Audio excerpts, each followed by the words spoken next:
helping our congressmen, and they're helping us get the votes that we need, because I think if we get it, we have the biggest tax cut in history. And if we don't get it, you have the biggest tax increase.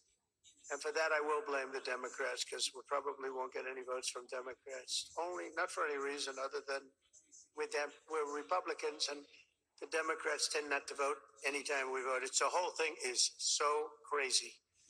But it'll be the biggest tax increase in history if we don't get it.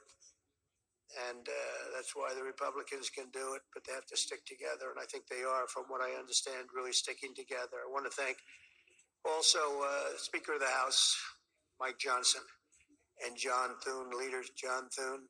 They have been working together, and with the senators and the Congress, men and women, and I think they've got something that's really, it's big league, and it's very important. The biggest bill ever, if we get it done, and I think we will.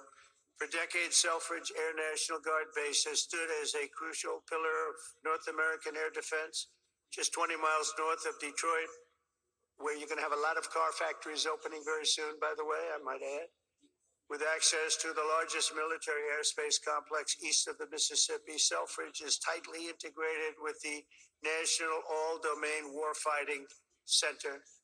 This airfield saw its first military takeoff all the way back in 1917. Can you believe that? Wow, wouldn't that have been a shame to close this great history for something else that wouldn't be as good? The Tuskegee Airmen trained here during World War II, and generations of Michigan patriots have served here with great distinction. Unfortunately, that proud legacy was put at risk by the retirement of the key aircraft based here, in particular the A-10 Thunderbolt II Warthog, which I hear is an incredible plane. It's too bad. It's a long time it's been up there.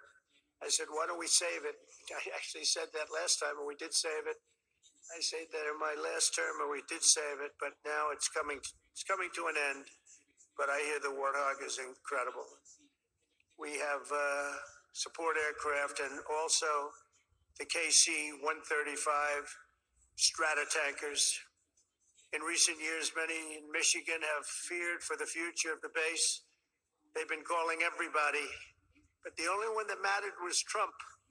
They called Trump, and we got it done, which represents $850 million in economic impact across the state of Michigan, and probably it could be much more than that as we expand it out, and creates thousands and thousands of good and important jobs, both in the military and civilian jobs. So Gretchen, that's a big economic, you're not going to have too many economic development jobs like that. It's great.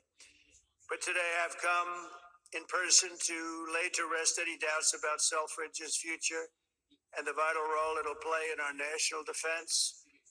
As Commander-in-Chief, I'm proud to announce that very soon we will replace the retiring A-10 Warthogs with 21 brand new F-15EX Eagle II fighter jets, the best in the world, fresh off the line.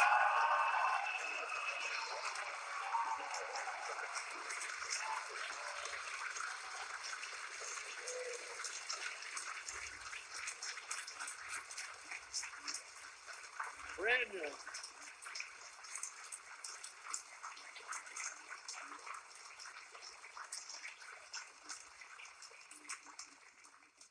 And they have an expression, you know what that means, fresh off the line. That means they are brand new. They've never been anywhere. This is where they're going to be for a long time.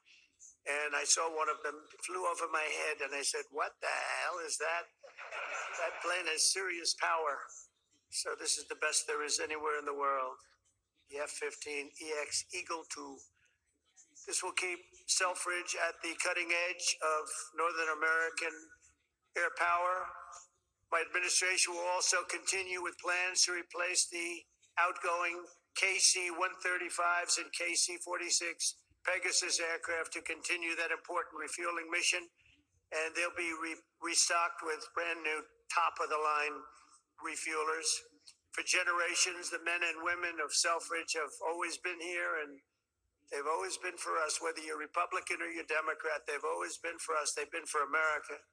And under the Trump administration, we're going to be there for you. The previous administration was willing to surrender Air National Guard fighter units across the country by retiring aircraft that were not being replaced. We are replacing. But under the Trump administration, we're correcting that injustice, and that starts right here in Michigan, where we have a big commitment to Michigan and to the state, even beyond this. This is an exciting time for the United States military. Since November, enlistment numbers for every branch of the armed forces have surged. Recruitment is now the highest it's been in 39 years. Now, if you remember that you better hold on to those jobs or somebody will take them. Somebody will take those jobs. So hold on to those jobs. Don't leave that job. And so back with me now in Michigan is NBC's Vaughn Hilliard. So we now have the proof of why